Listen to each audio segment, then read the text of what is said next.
Home Cinéma fait sa rentrée. Pour l'occasion, j'ai le grand plaisir de recevoir une star indiscutable, la comédienne Monica Bellucci, véritable icône de la féminité sur grand écran.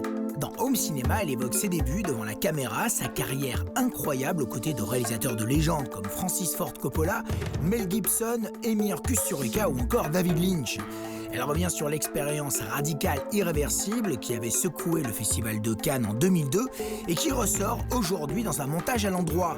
Celle qui fut Cléopâtre pour Alain Chabat nous donne enfin sa définition du métier de comédienne et la place qu'il occupe aujourd'hui dans sa vie.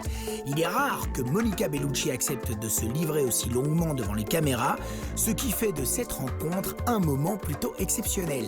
Allez hop, Home Cinéma, c'est parti.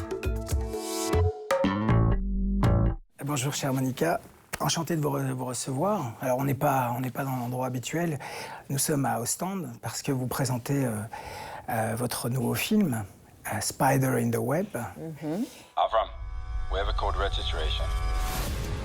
Scenes of horror in Damascus. These appear to be poisoning by chemical agents. The Syrians are paying millions to build up their biological arsenal. This woman is our best lead in years. Do you have a plan? They need her. All I have to do is to get her to need me. Comment vous êtes arrivé sur ce projet étrange? En effet, Aaron Reclis, le réalisateur, a voulu me rencontrer. Moi, j'étais très heureuse parce que j'adore son travail, parce que j'avais vu The Serum Bride et j'ai vu Lemon Tree, des films que j'ai beaucoup aimés. Et sur les plateaux, c'était une super belle expérience parce que c'est un réalisateur qui protège bien et qu'il sait ce qu'il veut. Et surtout, il y a une manière de représenter les femmes à l'écran qui est très fort. I haven't got much time. Before these biological weapons fall into the wrong hands. Things are moving fast. She's gonna take the bait. What if she doesn't? I might be able to help you guys. The file we're looking for is called a spider in the web. There are a lot of people out there who do anything to stop me from exposing the truth. Ce qui m'a donné envie de faire ces films, c'est justement ces rapports entre la vie et la mort et ces côtés, disons, humains, et cet côté émotionnel qu'ont les personnages, alors que tout est manipulation, tout est violence, calcul, jeu politique. Mais il y a cette humanité qui fait aussi que les personnages deviennent très touchants. Mais c'est la raison pour laquelle aussi il y a une tombée à l'enfer, en quelque sorte. You've been lying to us.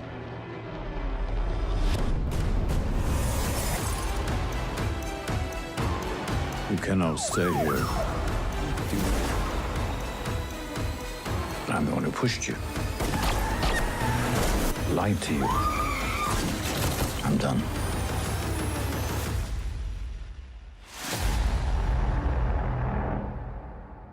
Ce qui serait formidable, en fait, c'est de parler un peu de manière rétrospective de votre carrière insensée.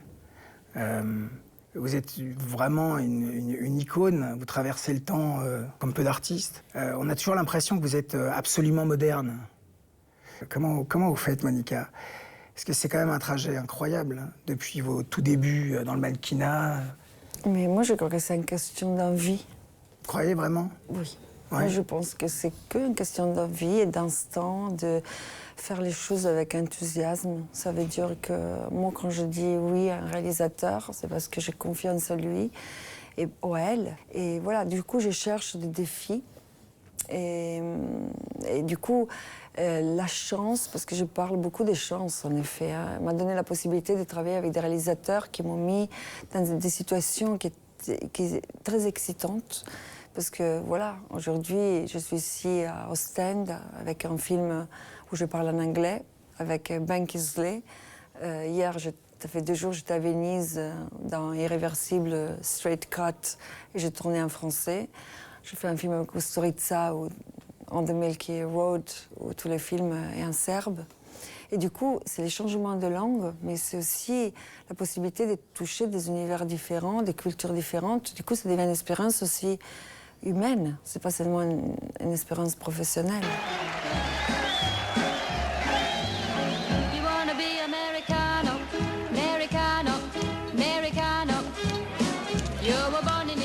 Quand vous étiez petite fille et que vous regardiez le cinéma, le grand cinéma italien de l'époque, toutes les grandes actrices, Monica Vitti, Sophia Loren, j'en passe. Comment vous vous projetiez par rapport au cinéma et toutes les grandes icônes du cinéma italien? Avec le rêve. Je crois que tout commence par le rêve. Moi, je pense que déjà quand j'étais petite, je rêvais de devenir comédienne. Du coup, moi, je suis le produit de mon propre rêve, comme beaucoup de monde, je crois. Du coup, je pense que tout commence par là. Et du coup, je crois que, alors que je venais de ma petite Ombrie, l'Ombrie, c'est une région au centre d'Italie et tout, et que le monde de la Provence me plaisait dans le sens que je me sentais protégée. Mais en même temps, je crois que j'avais envie aussi de voir ce qui se passait ailleurs. Et du coup, le monde de l'image m'a toujours attirée. Et que déjà, quand j'étais petite, j'avais des livres sur les plus grands photographes. Et la photo, c'était l'expérience qui m'a permis de sortir et de... voilà. Oui, parce que vous avez travaillé avec des grands photographes. Plein de photographes voilà, avec qui j'ai travaillé. Et après, voilà, les mondes, pas pour beaucoup d'années en effet, quelques années. Et après, le monde du cinéma est arrivé à moi. Ça veut dire que Dino Risi préparait un film, il a voulu me rencontrer. Mais voilà, encore, il avait tout à faire. Je devais apprendre encore beaucoup de choses. Vous aviez quel âge? Dracula. Ah, mais j'avais 24 ans. Parce que moi, d'abord, j'étais mannequin. Et après, non, le mannequin, j'étais jeune, 15-16, parce que quand j'étais en train d'aller à l'école, de temps en temps, je faisais des photos. Mais je continue après l'école, j'ai pris mon bac, je me suis inscrite à l'université. Du droit, c'est ça. J'ai fait plein de choses. Et du coup, voilà, j'ai eu plusieurs vies, disons.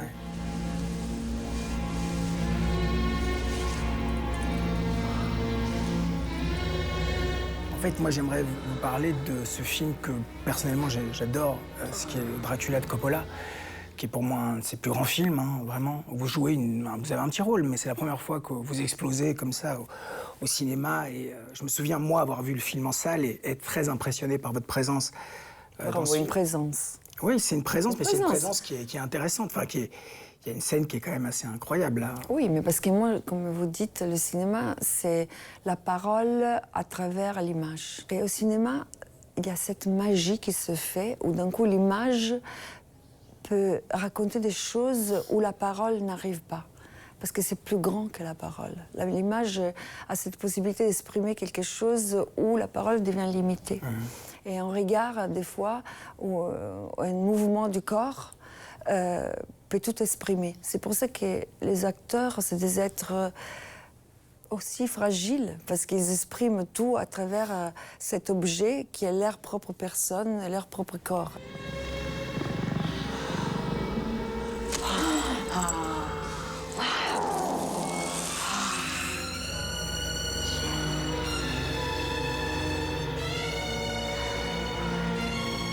Vous arrivez comment sur le Dracula de Coppola? C'est Coppola qui voit des photos de vous, ouais? Non, c'est son fils, Roman Coppola, qui voit des photos. Et du coup, il parle de moi à son père. Et moi, j'étais à New York en train de faire une campagne. Et du coup, on m'appelle pour aller à Los Angeles. Sortir un film, c'est comme ça. Je vais alors à Los Angeles, je rencontre Coppola et je fais des essais. Il avait envie de... Et voilà. Et le film est dingue, hein. Et c'était ma première expérience, mais je n'étais pas du tout prête pour le cinéma américain. Pas du tout. Et du coup, je suis allée à Rome, j'ai pris des cours. Je suis restée à Rome 3-4 ans. Et après, j'ai tenté Paris. Et là, je me suis retrouvée, je cherchais une agence, c'était super compliqué parce que je n'avais rien vraiment à donner encore. En plus, j'étais une ex-mannequin qui voulait être comédienne, toute la difficulté qu'on connaît, les a priori et tout ça.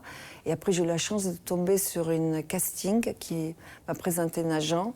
L'agence m'a pris et j'ai fait mon premier casting pour l'appartement, une deuxième casting, des essais et tout. Et voilà, et j'étais prise et là... Oui, tout a commencé là. Hein. Et là, beaucoup de choses. Ouais. Beaucoup de choses ont commencé.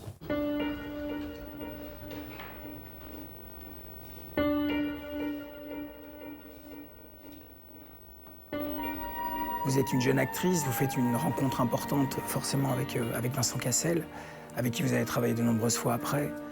Qu'est-ce qui s'est passé de spécial sur ce tournage? Qu'est-ce qu'il y a eu? On dit il y a de la grâce. Non, c'était un premier film français, petit film, qui après, il a eu la chance de prendre les BAFTA, les British Academy Awards, et grâce à ça, Moi, j'ai fait mon premier film américain avec Morgan Freeman et Tina Kane, Suspicion. Du coup, je l'ai à Cannes pour la première fois. Et du coup, pour vous dire comme tout est lié, c'est pour ça que je dis que le parcours d'un acteur, c'est ce que tu veux, mais aussi la chance que les choses viennent à toi. C'est toujours une alchimie entre ce que tu désires et ce qui arrive. Oui, mais il y a cette volonté de travailler avec la jeune garde du cinéma français. Dans les années 90, il y a vraiment quelque chose qui se passe, avec plein de metteurs en scène, que ce soit Yann Kounen, Gaspard Noé, Christophe Gans, il y a beaucoup de gens qui émergent. Et très vite, vous vous insérez là-dedans. Eh ben, c'est la chance. Oui, mais c'est pas que la chance, c'est une volonté d'intégrer un cinéma, de faire quelque chose.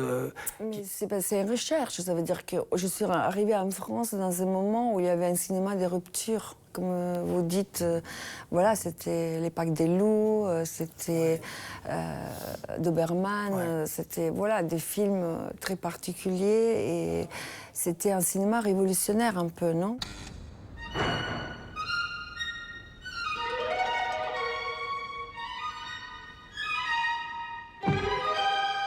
J'étais arrivée en France avec... je venais de voir Les Nuits Fauves. J'avais adoré ces films, je devrais travailler avec Romain Berenger. Et je me retrouve sur les castings de l'appartement. Et Romain Berenger faisait partie du casting. Je dis non, mais c'est pas vrai. Et du coup, voilà, c'est là que j'ai rencontré Vincent. Du coup, c'était émouvant l'autre jour à Venise, parce qu'on s'est retrouvés pour la présentation du film, 17 ans après. Et c'est beau parce que je trouve que des liens artistiques ne meurent jamais. Ça veut dire des liens de couple peuvent évoluer parce que tout le monde change. Du coup, des fois, on peut faire un parcours ensemble humain et après la vie fait si que non. Chacun évolue dans des manières différentes. Mais je crois que les parcours artistiques restent. Et du coup, les motos d'Irréversible, c'est les temps détruisent tout. Alors je pense que non, le temps ne détruit pas tout. Il y a des choses qui restent.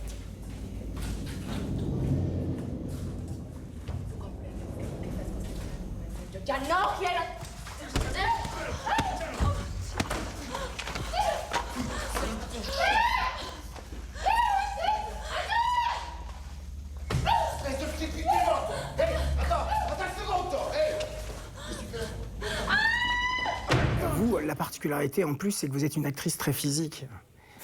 Non mais c'est vrai, vous êtes très physique. Enfin, très physique. On peut revoir toute votre filmographie, que ça passe par, bien sûr, Doberman, où vous avez déjà, dans Doberman, vous avez des scènes où vous êtes traîné par les genoux, dans Irréversible, dans Malena, enfin j'en passe.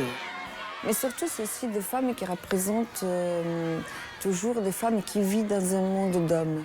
Du coup, je me rends compte, en effet, on se rend compte du parcours qu'on fait quand on vieillit, justement, non? Et aujourd'hui, quand je regarde un peu les puzzles qui composent mon parcours cinématographique, je me rends compte qu'il y a beaucoup de ça. Et je parle de ça parce que, alors que je viens de Venise et qu'on a présenté Irréversible Straight Cut. Donc en version inversée. Hein. En version inversée, et du coup, voilà, il y a des scènes très fortes, des scènes d'amour, on voit l'amour entre deux personnes, l'intimité, la complicité, l'harmonie, et en même temps, des scènes d'une violence incroyable.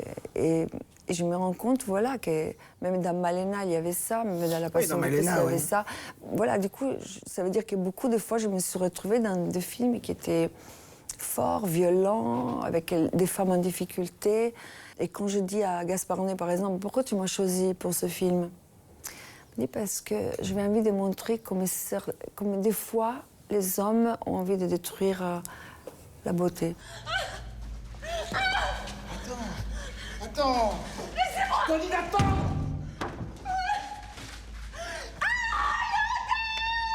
Mais tu vas fermer ta gueule, ouais? Je t'ai pas touché. Moi, je crois vraiment qu'un acteur, une actrice, c'est une question d'abandon. Ça veut dire que quand tu respectes les projets et les réalisateurs, tu es prête à t'abandonner. Et c'est cette capacité d'abandon, je crois, qui fait si qu'un acteur, c'est un acteur. Et vous arrivez chaque fois à vous abandonner? Ah, quand j'ai confiance, oui. Bah, quand tu fais des films comme Irréversible, il faut avoir... Parce que le risque était insensé sur Irréversible, c'est-à-dire qu'il n'y avait pas de scénario, il y avait... Beaucoup d'improvisation. Et aussi un metteur en scène, quand même, qui avait déjà fait un médium-métrage comme Seul contre tous. Et c'est aussi beau, c'est très bon quand on est tous ensemble, on est en train d'expérimenter, mais on sait que tout le monde a envie. Et cet enthousiasme fait si qu'on peut créer des choses magnifiques. Et voilà, du coup, on était avec Gaspard, on était avec Albert Dupontel, Vincent. On était en train de vraiment être auteur du film avec lui. Pierre, c'est bon, ça arrête, Marcus. Fais quelque chose, mais comme ça, il a pris. Arrête-toi! Et du coup, de pouvoir travailler, de pouvoir tourner 20 minutes d'affilée, comme si on était au théâtre. Ça n'arrive jamais dans un film qu'on peut tourner pour 20 minutes d'affilée, on peut jouer 20 minutes d'affilée.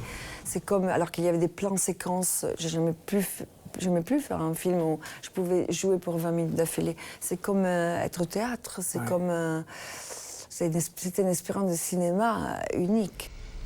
Non, mais c'est bien que tu dormes de temps en temps. Alors que tu dors quoi, 2 heures par nuit? Le nombre de fois je me suis effondré, couvert de sueur sur ton corps, après des heures d'efforts. C'était bien? Raconte-moi, ça m'intéresse. Ça arrive pas toi aussi, c'est une catastrophe. Hein. Qu'est-ce qu'il faut faire pour te faire jouir, ça déconne? Mais arrête, pourquoi tu dis des trucs comme ça? Ça, c'est ta faute, hein. Si tu sors avec des mecs avec qui t'étais... Dis pas que t'arrives à la faire jouir, ça déconne. Rentre, t'inquiète pas. Sérieusement. Mais quoi? Il va rien te faire jouir, sérieusement. Mais je dis pas... Allez, tu dis pas, ils sont pas obligés de répondre. Non, Rebut de la société. avec sa tête de primate, allez, raconte-moi. Ah, vous faites ce qu'on a le petit secret, oui, parfaitement, nous avons notre licence, nous avons joué des Tu vois trucs. comment tu es? Tu dois toujours tout expliquer. Mais j'explique rien du tout. Dites-moi oui ou non, est-ce que vous arrivez à jouir? Je suis pas arrivé pendant des années. Oui, t'inquiète pas, tout va bien. Mais Ah c'est oui, peut-être ça pour sonne. ça que toi, t'es derrière et moi, je suis devant. Quand on voit Irréversible Straight Cut, on voit que les films n'ont pas vieilli du tout. Alors on comprend pourquoi un film devient iconique, parce que ça veut dire que même si le temps passe, on revoit les films et la beauté, la force du film, beauté, je ne parlerai pas de beauté, la puissance. Je parle de la puissance du film, la force du film reste. Et quand on est devant ça, c'est rare.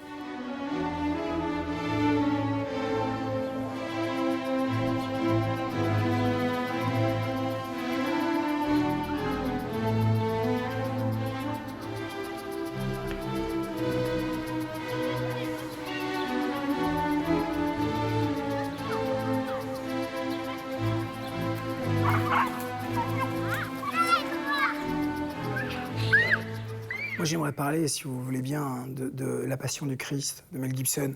Quel regard vous portez sur ce film aujourd'hui? En effet, c'est parce que moi, je connaissais la personne qui faisait les costumes dans les films, Maurizio Melenotti, que c'est quelqu'un de très, très doué. J'avais fait avec lui Malena et tout. Oui, parce que vous avez tourné à Rome, hein, ce film, hein, c'est à Et du coup, Cinecittà. en effet, je savais qu'il préparait ses films. Et je l'ai rencontré, je dis, mais qui joue Marie-Madeleine? Il m'a dit, toi? Je dis, bah... Alors, j'ai rencontré Mel Gibson et voilà, j'étais castée.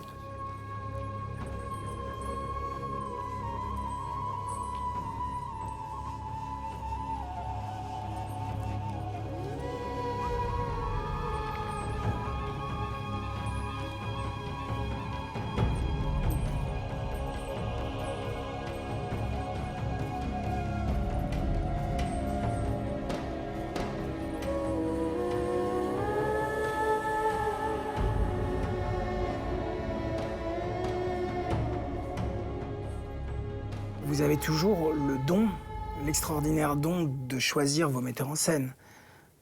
Vous allez chaque fois là où il y a du risque, là où c'est sulfureux. Mais il y a beaucoup d'actrices comme ça. Hein. Oui. Julie Amour fait des choses Bien comme sûr. ça, beaucoup. Ça veut dire, il y a des actrices, même américaines, qui risquent loin. Isabelle Huppert, c'est une autre actrice qui va très loin dans ses choix.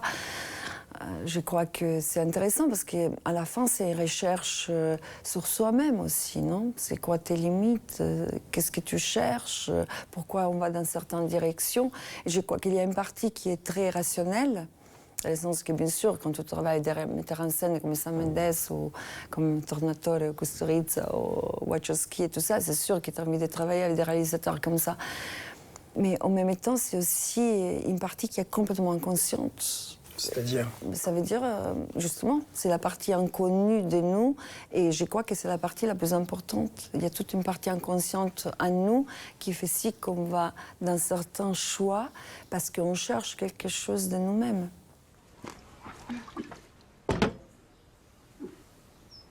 Ja sam Kosta. A ti? Ko si ti? Quand je dis à Kusturica, mais pourquoi tu m'as choisi? Parce que j'ai l'impression que même quand tu fais des films très très particuliers, très très durs, tu sors toujours innocente. Ona koja sam bila, više nisam. Koja? Mislim, kada? Davno, prije svega. Isti moj slučaj. Ja nisam više onaj koji sam... Koji? Onaj koji sam nekad bio. Onda ličimo. J'ai lu, mais je ne le savais pas du tout, que le film avait duré, ça a été un tournage de 3 ans. Mais juste l'été. On tournait que l'été. Mais pourquoi? Comment c'est possible? Parce que c'est On dirait possible. Fitzgeraldo Non, de mais parce Herzog. qu'il y a eu un problème avec les temps. Ça veut dire que tout était extérieur et qu'on a eu un problème avec les temps terrible. Ça veut dire qu'il a plu et du coup, on a eu des problèmes et les tournages a prolongé beaucoup, s'est prolongé beaucoup. Mais un peu, on était avec un metteur en scène, Kusturica, qui travaille un peu comme Fellini. Ça veut dire qu'il faut attendre la lumière, il faut attendre l'inspiration. Lijepa si. To mnie nesreća. Ej, baš. Ljepota mi je došla glavu. Ko tebi dobrota. To izazove na najgore u ljudima.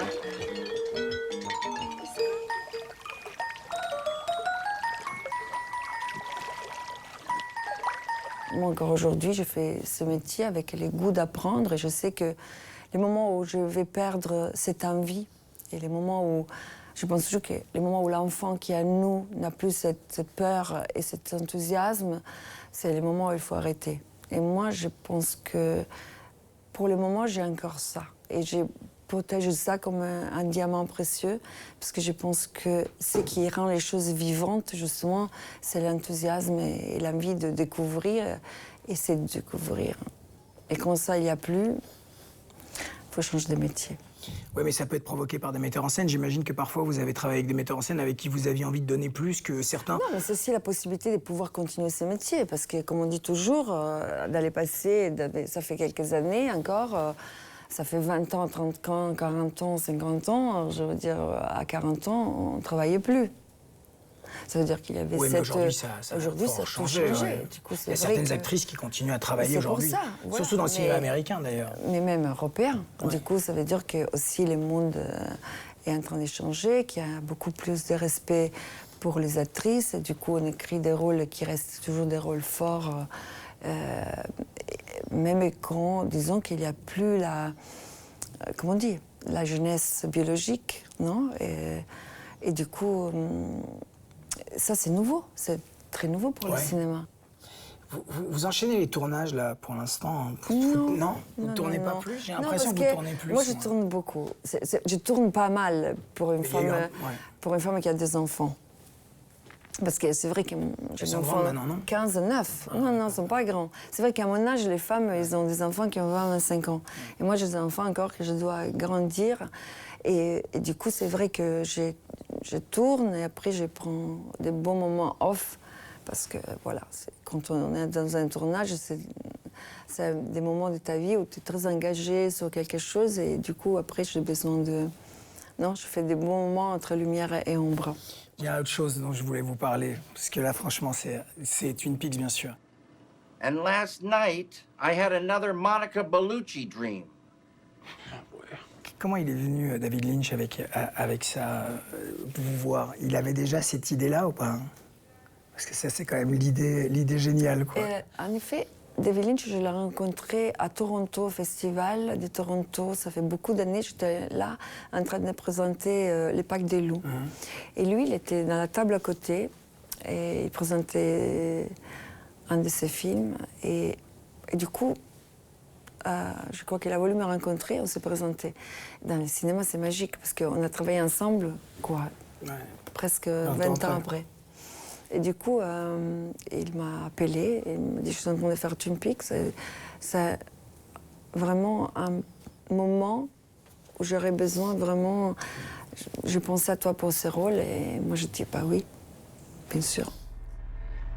Monica called and asked me to meet her at a certain cafe. She said she needed to talk to me.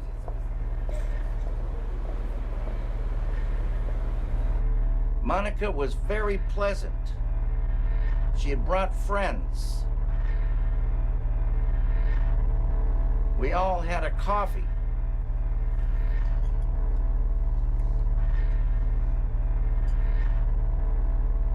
Et ce que c'est beau pour un acteur, c'est que faire ce métier, c'est pas une question de combien de temps tu restes à l'écran, mais la puissance du moment.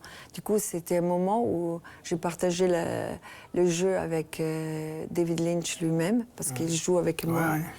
Et c'est tout un discours sur le rêve. And then she said the ancient phrase. You're like the dreamer. Dreams, and then lives inside the dream.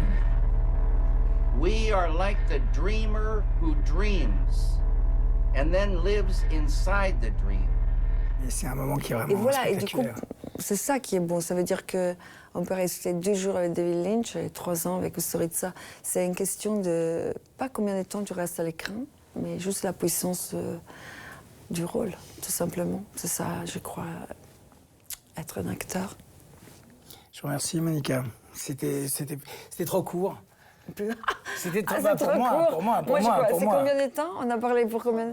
30 minutes. Mon Dieu, c'est long. J'ai jamais fait une interview si longue de ma vie.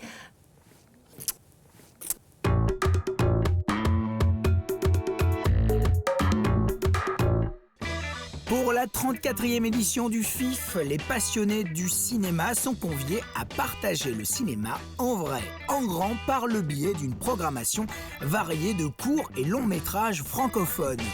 Parmi les invités cette année, la comédienne, réalisatrice, productrice et mannequin Laetitia Casta, le réalisateur André Téchiné, mais aussi Charlotte Gainsbourg, Yvan Attal ou Arnaud Desplechin. Du très beau monde à côtoyer jusqu'au 4 octobre. Toutes les infos sur www.fif.be.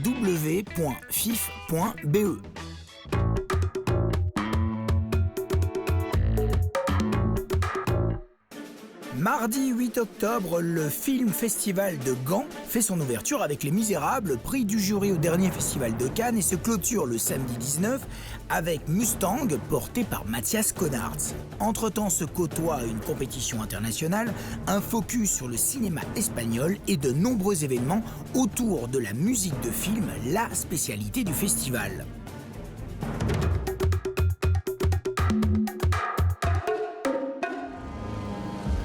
Voilà le propriétaire des Grands Bois. Bon, l'important, c'est que ça reste dans la famille.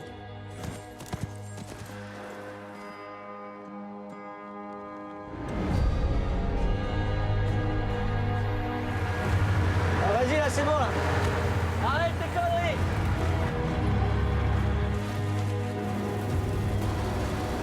Il n'y a plus de trésorerie, là. On est à sec. Monsieur Jargeau, les avoirs de trésorerie, ça commence à faire beaucoup. Surtout cumulé avec l'ensemble des prêts. C'est quoi ces conneries? Tu vas te remettre un crédit sur le dos? Au nom de la Terre est tiré de la propre histoire du réalisateur Édouard Bergeon. Mais Guillaume Canet s'inspire lui aussi de son propre père, agriculteur, pour composer le personnage de Pierre.